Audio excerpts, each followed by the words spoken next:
This is Caring for Kids with Larry Burns, sponsored by the Children's Foundation.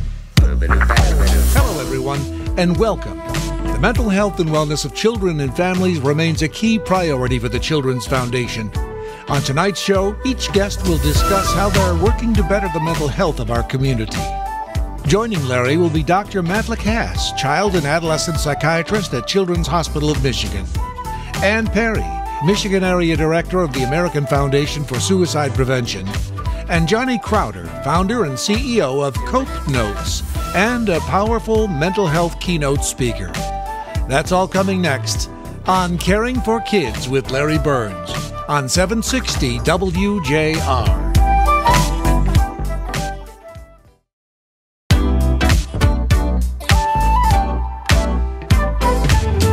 Welcome back, everybody. Joining me now is Dr. Matt LaCasse. Dr. LaCasse was born and raised in Metro Detroit and was set on practicing medicine early in life. Dr. LaCasse is currently a child and adolescent psychiatrist at Children's Hospital of Michigan and specializes in addiction psychiatry. Dr. LaCasse is also an assistant professor at Central Michigan University College of Medicine. Well, Dr. LaCasse, welcome to Caring for Kids. You and your wife recently returned to your hometown area. Tell our listeners about your journey and what brought you back home. Yeah, thanks, Mr. Burns. Well, we essentially trained all over the state. Then eventually I landed in Colorado to do some specific addiction treatment. And the reason why I went to Colorado is Colorado has a lot of programming for adolescents struggling with substance use.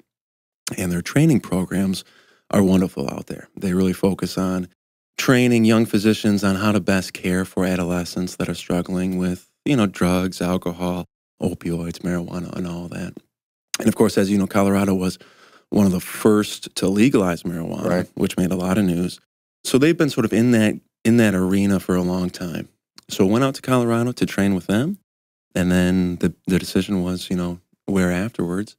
And we have a lot of friends and family in the area, and the need is enormous everywhere. So we figured, hey, let's come back and help out our hometown and really focus on Detroit and helping, the trajectory for the young people get back on its feet. Right. So we're very grateful that you decided to come back. And I know Children's Hospital was delighted to welcome you to their staff. And I mentioned you're also a faculty member at CMU and the College of Medicine. And that relationship continues to grow, and the Children's Foundation continues to evolve with both the hospital and CMU. So we're delighted that you're here. And you mentioned that you trained in substance abuse for adolescents and youngsters. And sort of, how did you get to that? Was that an interest of yours always, or did that develop over time? Yeah, it's pretty much always an interest. Going into medical school, you wonder, okay, do I want to do surgery? Do you want to do family practice? Do you want to do, the different specialties? And ultimately it was, let's focus on psychiatry. Then very quickly it was substance abuse and adolescent substance abuse. So it's been a long time coming. Great. Well, I know the training is a long time. So we're talking to Matt LaCasse, who is a pediatric psychiatrist at Children's Hospital of Michigan. And among your substance abuse interests, you do a lot of other things at Children's Hospital. So can you explain a little bit about your role at Children's? Yeah, so I'm a staff psychiatrist downtown. And the role of the staff psychiatrist is to help out kids that are medically hospitalized. So if a kid comes in with a broken leg or any sort of issue, and there happens to be also some mental health concerns, some anxiety, depression, other mental health concerns, substance use, then they'll call the psychiatry team, and the psychiatry team will help out. And also we do a lot of work out of the emergency department, helping out kids that come in crisis. We help connect them to resources, do a little bit of intervention while they're in the emergency room, and do our best, just to, like any hospital, to send them out a little better than they were when they came in. Right. And that includes a psychiatry standpoint. Absolutely. Yeah. And so have you been surprised by anything at Children's that maybe because of COVID or anything that has surprised you that you see that maybe you didn't anticipate? As far as surprise, not necessarily taken back by anything. And I think I'm not necessarily surprised because a lot of people are talking about how the kids are struggling. It's been a very difficult couple of years. In general, people, have struggles that, need to be addressed professionally. And the trend has been that, kids are using more services. The younger population, they're talking about their mental health a lot more than they previously Certainly my were. generation, we never talked about it. Yeah. Yeah. So it's been a bit of a change. And then with that comes with a bit more, people seeking services a little bit more. But it's all been pretty things that I'm you used to. anticipated. Yeah. Yeah. Great. So we're very excited that together with the Children's Foundation and several of our donors that we have some big plans for 2022. And I know it's a dream that you've had for a while. And so tell our listeners about what we hope to do together in the near future. Yeah. Thanks, Mr. Burns. Yes, absolutely. So it is really exciting for me and the city of Detroit. What a lot of other cities have are academic treatment facilities and treatment programs that help and cater to kids who are struggling with substance abuse. The substance abuse arena right now, particularly for adolescents and young adults, is a very difficult spot to be in because there's not a lot of services. So kids are really struggling, yet parents and the kids themselves, they say, where do I go? How do I get help? And there's a lot of barriers. So in my mind, what's absolutely necessary is a clinic that provides access to kids. And that's best done when you partner with academic folks. Philanthropic money coming through allows for us to not turn any kids away based on their insurance or based on their ability to self-pay, things like that. And then on top of that, we'll offer cutting-edge care, right? All of the therapy will be manual, sort of up-to-date, evidence-based. And then also we'll offer medication, both substance abuse medication treatment as well as general mental health treatment, that often comes with their substance abuse. So it's a clinic that will be online sometime this year and serving Metro Detroit. Great. And will this be a clinic that would be for people in crisis or people that need help but don't necessarily need an ER environment?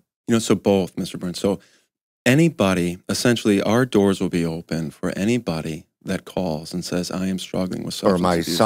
Or my son is, exactly, yeah. So it's going to be tailored to the adolescent population. So, so families and people who are struggling with substance abuse, when their children are, they can call our clinic and say, hey, we're struggling, can we get in? And we'll do our best to get them in, timely and carry them through. Great. So this will be in partnership with CMU, in partnership with the Children's Foundation, in partnership with Children's Hospital of Michigan, and University Pediatricians. So we're all about partnerships at the foundation. So this is great. And is this something that once we get it launched and successful, we might look to repeat in other places? Yeah, so there's always opportunities to branch, right? Once we get it going and once the model looks like it's working well, and if there's always room to branch it out. Yeah. And so one final question about the clinic is, beside yourself as a physician, what other care providers will be part of this? So therapists and case managers. Okay. Yeah, so the therapists and case managers will be doing a lot of the individual therapy, family therapy. The physicians will be providing psychiatric workups, medication reviews, providing medications, and sort of overseeing the operations of the clinic. Right. So you mentioned something that caught my ear, and that's family therapy. And the little I know about all of this, I do know that family therapy has become more prevalent versus just dealing with the person suffering from addiction. Is that part of the process? Yeah, absolutely. Yeah. So as we know, right, when we're products of our environment, and we're influenced, of course, by our family dynamics. And it's really important because substance abuse rarely stands alone. So there's often some unresolved conflict with parents, or there's other mental health issues, both that might be a little bit within the family or within the kid themselves, that deserve to be addressed, right? And if you sort of turn a blind eye, then it would be tough to expect the problems to really change. But if we're able to address those things and deal with the family as a whole and as a unit, outcomes seem to be a little bit better. Yeah, that's certainly what I understand. And part of that is also breaking down the stigma so that mom and dad admit openly to their friends or whoever that their son or daughter is suffering from either mental illness or substance abuse or both. And I know that's been a barrier with many families. They just don't want to admit it publicly, and therefore are not seeking the right kind of help. So with your help, we can continue to break down the stigma. So Dr. LaCasse, what else do you want our listeners to know about your work or how they might support the clinic? Well, so I guess it's what I want people to know is that the work is all about the kids, right? It's all about the kids in the community. So think about how can we support our kids? How can we love our kids? How can we build in the community to make the next generation sort of stand a little bit more soundly on the ground? The clinic is grateful to have the wonderful partnerships. Great. Yeah. So more to come on that. And if you want to help financially, you can contact me at the Children's Foundation. That's easy. So Dr. LaCasse, thank you. Appreciate it. So glad that you're here and look forward to opening up not only the clinic, but doing some other things together in 2022 and beyond. So thank you. Wonderful, Ms. Burns. Thanks for having me. You're welcome. And Mr. Burns, you can stop saying that. So that was Dr. Matt LaCasse, who is a child and adolescent psychiatrist at our very own Children's Hospital of Michigan. Next up, Larry will talk with Ann Perry about her work in suicide prevention when Caring for Kids continues here on the great voice of the Great Lakes, 760 WJR.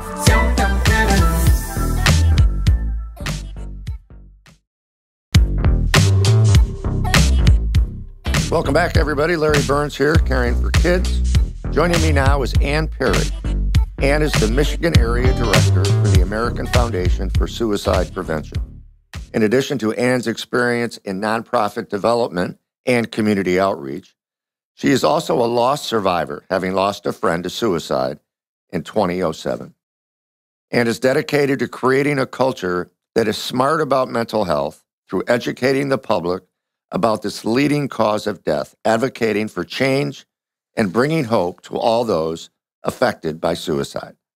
So, Ann, welcome to Caring for Kids. Tell us more about your journey and a bit about the American Foundation for Suicide Prevention. I mentioned you lost a good friend to suicide, but I'd like to hear more about that journey and then a bit more about the AFSP. Yeah, so I lost my friend Mark in 2007.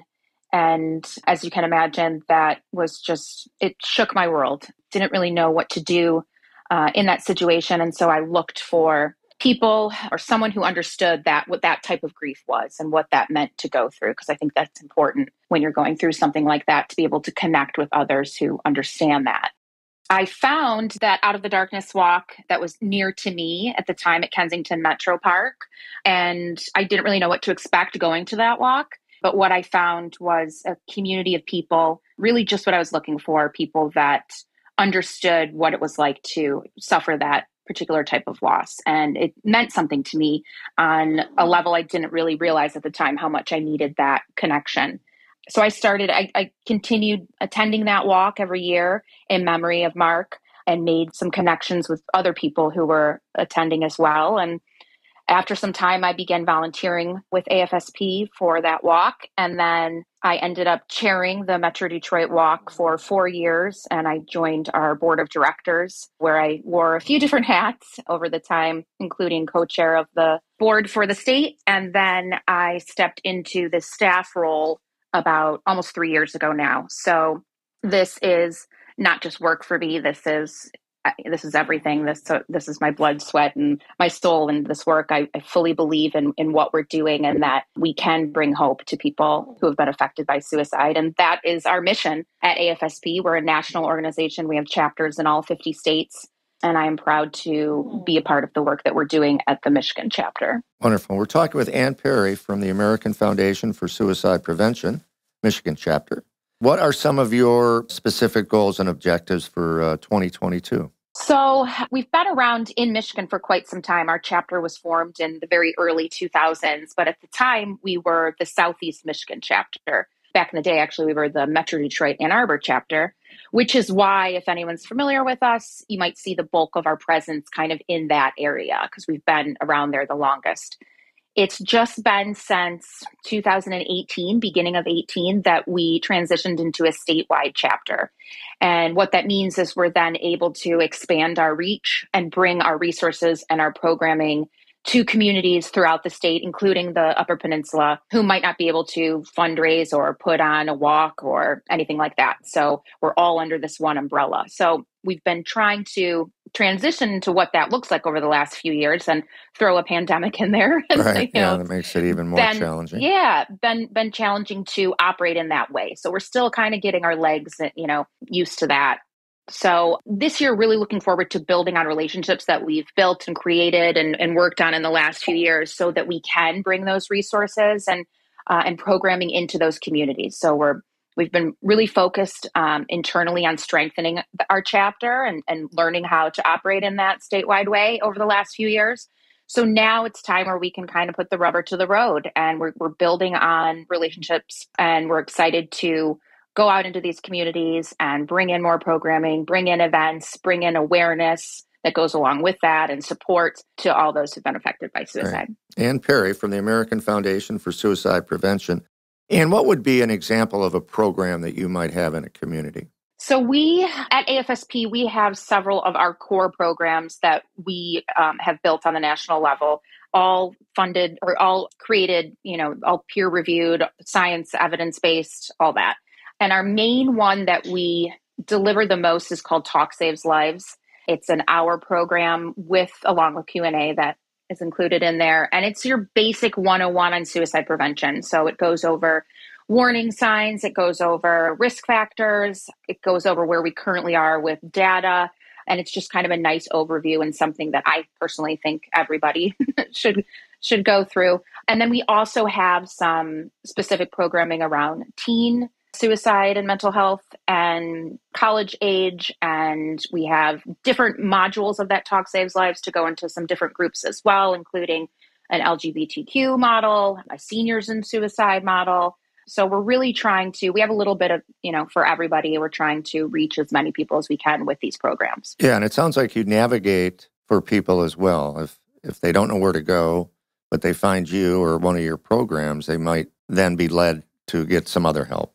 Certainly. So we don't have any direct services. So in other words, we provide training for support group facilitators, but we don't run those support groups.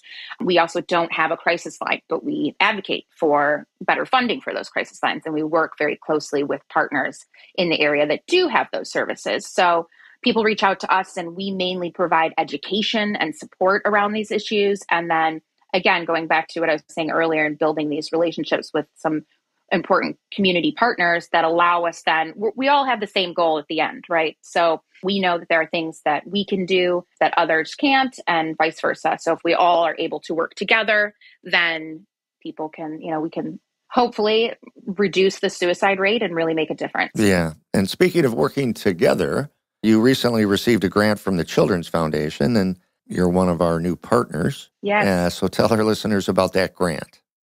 Yes, we're very excited about this grant. This is going to go towards, we're going to be hosting 5 different conferences throughout the state, including one in Marquette. So we're expanding all the way up there. Hopefully not during the middle of winter. No, we will be going there in June, actually. All right, that's better.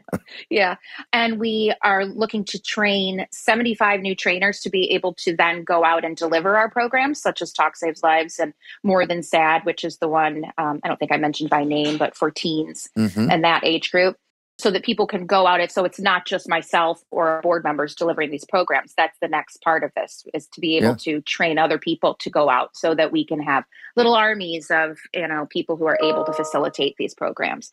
But then also through these conferences, we will bring More Than Sad and Talk Saves Lives, and we hope to reach at least 1,500 people through these conferences. So we will be in Grand Rapids, Gaylord, Metro Detroit, Lansing, and Marquette, and we're very excited. Oh, that's terrific. That is one of the things we're trying to do, is be certainly more statewide in funding. And so when we can make one grant but impact those 4 or 5 cities, that's awesome. Yeah. So I'm glad that we found each other and that we're partnering, and hopefully this will be a nice ongoing relationship. Yeah. Again, we're very grateful for the partnership and what it will allow us to do. And we know that, the impact will be great and it'll go forth and ripple out. And people that attend these programs, it doesn't end there. They then go out into their life and they know how to talk about mental health and suicide prevention in a way that they didn't before. And they bring that into their community. And I think the ripple effect will be wide, and it's because of the partnership. Absolutely. So,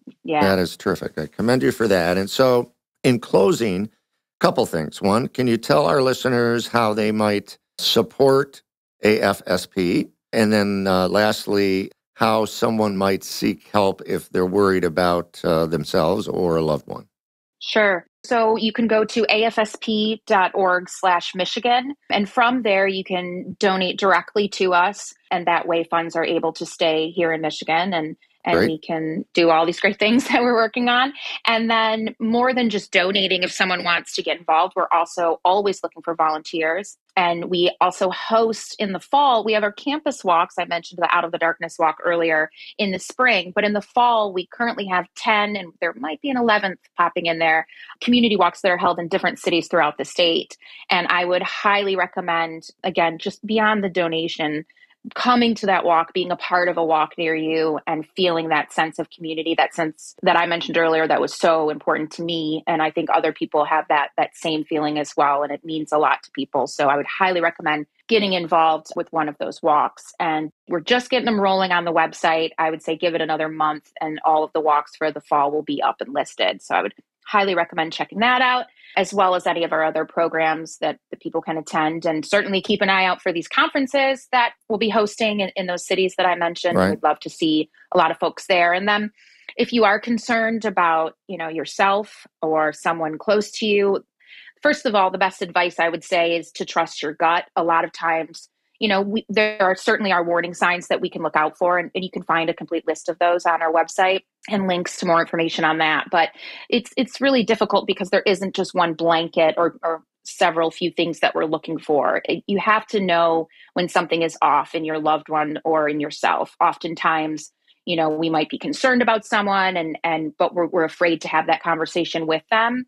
So I think the best advice I can give is to trust your gut. You usually know when something is wrong, and to not be afraid to have that difficult conversation. There's a common misconception that talking about suicide will make it worse. And I can tell you, and we know this from talking to people after attempts, that, just giving that breath, giving that conversation room to breathe and saying it does the exact opposite. It allows that person to feel heard, to feel seen, and oftentimes can be a game changer. So don't be afraid to have that conversation, and don't be afraid to utilize the lifeline resources and the crisis lines that exist. And the main lifeline being the 1-800-273-TALK, which will be transitioning to a 3-digit number, which we're excited about this summer. And then there's also the text line, which is 741-741 for those that are more comfortable texting. And that's for people that are not only looking for help themselves, but for if you're looking for help for a loved one as well. They can help navigate and walk you through that and connect you with local resources. And then, of course, if there is an immediate crisis, please call 911. Great. Well, great advice all the way around, but the talking part, I think, is critical. So, Ann Perry, thank you for all you're doing. And we're delighted that you're a new partner of the Children's Foundation. And we'll keep in touch on how well the programs are going in those cities. So thanks a lot. Coming up, you'll hear from CopeNotes CEO Johnny Crowder when Caring for Kids continues, here on the great voice of the Great Lakes, 760 WJR.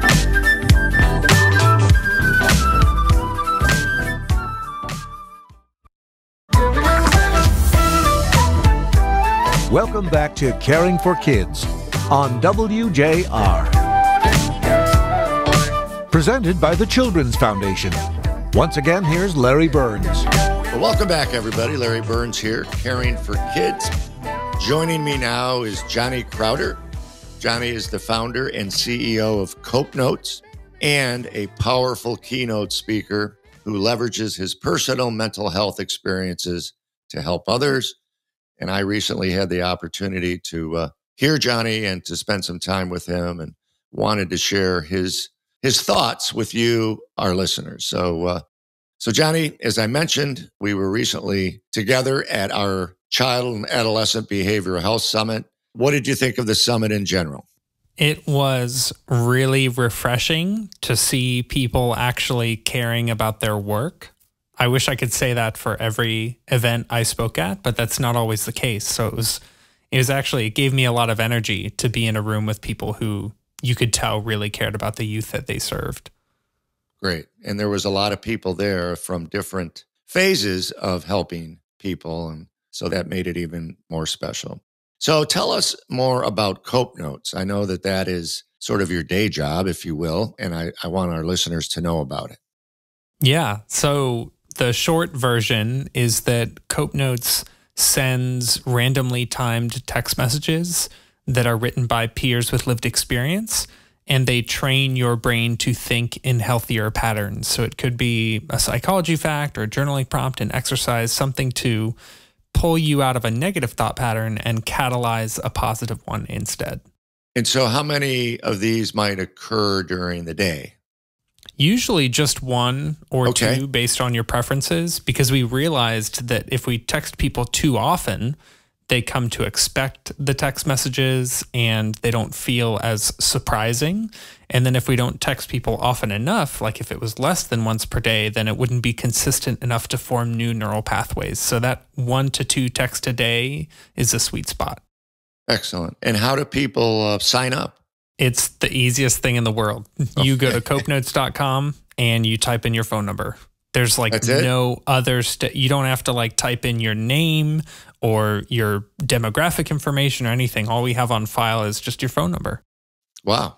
So hopefully many people out there will do that right away. And what would be an example, if you don't mind, of a message? Just if you can create one that just so people know what might be an example. So I used to not answer questions like this and just tell them to go to our website, because there's I added a week's worth of texts right at the top of our website. But I will say this before I read you a text that I like quite a bit. I want to mention that half of what makes CopeNotes effective is the actual text message itself, but the other half is the delivery, the fact that it's surprising your brain. So this won't surprise your brain, so it's going to be about 50% effective, but I still like this text a lot. This text says, when anxious, and I never knew this, by the way, before this text, when anxious, your body hunches over to protect the heart and lungs. Show your body that it's not in danger by standing up straight with your shoulders back. I never knew that. I did not. I was always told to stand up straight, shoulders back, but I didn't know why. So now I know. That is awesome. And we're talking with Johnny Crowder from CopeNotes, and a wonderful speaker as well. So when we spent some time in April together, we found out that you're also in a metal band known as Prison, and that you combined some of your experiences in life and what you're doing on a daily basis with your music. How do you do that? Yeah, definitely at first I was like, how on earth do you combine mental health and heavy metal? And then I kind of realized it's not that much of a stretch after all. One reason that I've always been really passionate about hardcore and metal music is that there's this raw emotion that's in it. And I'm like, man, what a cool opportunity to kind of write music about what I've experienced in relation to abuse and mental illness in a way that might provide relief to other people and make listeners feel seen and understood and encouraged, just like other artists have done for me. Excellent. And how often is the band in action? So before COVID, we were on tour for about 6 months a year. So I was away from home quite a bit. And then now that the music industry has changed a lot in the last couple of years, so now we're more home, spending more time in the studio, and then we'll play maybe a handful of shows here and there, do a week-long tour here and there, but we're certainly not touring as much as we did before COVID. Yeah, well, that makes sense. Unfortunately, that impacts a lot of different music engagements. So one of the things that I really, really enjoyed listening to you speak, as well as talking to you individually, was some of your comments about sort of advice to give people that maybe a child, a loved one is experiencing some mental health issues. We read so much about it before COVID, but even more so now. And some of your experiences and your lessons that you've learned were so very interesting. And so could you share some of those thoughts and ideas with our listeners? Yeah, one that really sticks out to me is the fact that experiencing abuse as, in my youth made me less trusting of adults. And a lot of the people, the clinicians that were trying to help me, maybe they were very kind, maybe they were very professional, but I had this prejudice in me against those adults simply because they were adults and they might have reminded me of people who had hurt me in the past. So I think one thing that I always encourage clinicians to do is yes, assume responsibility for your own behavior, of course, but, some of the resistance that you might be facing from a teenager or a child might not be because of your behavior. That might be because of past experiences that they haven't shared with you. And, establishing trust to the point where that child or adolescent feels comfortable enough sharing those experiences with you is really where a lot of focus should be, is on establishing and rebuilding that trust if it's broken. Excellent. And thinking about what you just said, tell me if this makes any sense at all. Let's say you adopt a pet, a dog. I know you like dogs. I love dogs. Oh, yeah. And if that dog has been abused, it is so obvious because it doesn't trust anybody. Mm-hmm. And if you raise your hand to pet it, it thinks you're going to hit him. And is it similar to a child that was abused and then is interacting with an adult human, do you think? In my experience, that was almost exactly what it was like. In fact, I had teachers comment that when they would walk by me, I would flinch and I would move forward in my chair to be even just 6 inches further away from the teacher when they would walk by. Mm-hmm. So there was definitely some unconscious fear where if you would have asked me, are you afraid of your teacher? I'd be like, no, what are you talking about? Right. But there was some type of survival instinct active in me that I think is very similar to what we see in animals who are abused. Yeah. So if a person out there senses that one of their children or grandchildren are experiencing some either depression or a combination of issues, what advice can you give them just as a way to maybe break down the stigma or to seek help for that child, since you've been through so much yourself? Yeah. I want to preface this by saying I am not a clinician. I am just someone who has experienced this thing firsthand. So my answer is definitely going to come from my lived experience. Good. I'll say that 2 things that really helped me when I was younger is, number 1, feeling included.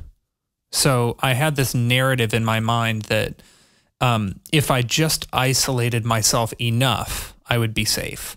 If I just kept my distance and flew under the radar and disconnected from everybody, then I would be safe. But in fact, that put me at greater risk because I was living with fairly severe mental illness. So being included and feeling invited and connected actually helped combat my tendency to isolate. So I would say if there's an opportunity to proactively engage with that child in your life consciously and on purpose, not in a way that I had to spend time with them because we were both going to this thing, but really try to be intentional about including them in something that you didn't need to include them in. And then this is kind of a counterpart, a companion to that piece of advice is if you can find a way to, when you're having that interaction with them, let's say you've invited your grandson to a basketball game and you don't really go to basketball games, but you know that he loves them. So you go to a basketball game and you ask him for information about something that he's passionate about. Opinions, who do you think is the best player out here? If you could put together a team, who would be your top people? And my encouragement is that you don't have to care. It's the act of encouraging that self-report and the sharing of opinions that will help establish that trust and that safety, hopefully to the point where if they are experiencing something, they feel safe in telling you that. Great advice. Before we close, any other thoughts you want to share with our listeners about CopeNotes or any other thoughts on your mind? I'll share something about CopeNotes and then something in general. Okay, good. CopeNotes, you can get gift subscriptions for friend or family members, and it's not just for people who are living with mental illness. So we serve many people who don't have diagnoses, who are just, trying to stay on top of stress or ahead of anxiety and just try to take good care of their brains. That's all of us, I think. Yeah. I would encourage you to check it out, even if you're not living with a diagnosis or your loved one is not living with a diagnosis, just out of sheer curiosity. And then the other thing is every ounce of effort you put into building a relationship with, a troubled teen like myself is not wasted, even if that teen rejects your invitations, rejects your friendship or your kindness, because it's kind of like erosion, right? Like it's not that each wave is like carving a valley through a mountain range, but each wave matters. It's contributing. So if let's say you say, well, I've invited my grandson to things 10 times, invite him the 11th time, because each time you consciously choose to engage, it's another piece of evidence that he can use and refer to when he feels worthless or disconnected.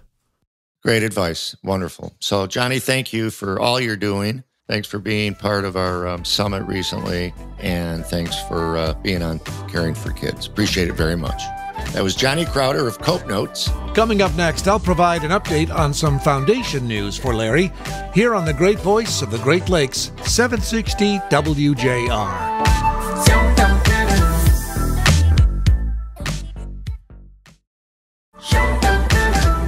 And now here's a foundation update for Caring for Kids.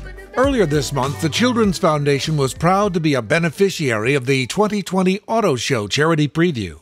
Thank you to the Detroit Auto Dealers Association and to all who designated their tickets to the foundation. And thank you for tuning in to Caring for Kids with Larry Burns. Caring for Kids is sponsored by the Children's Foundation. Onward.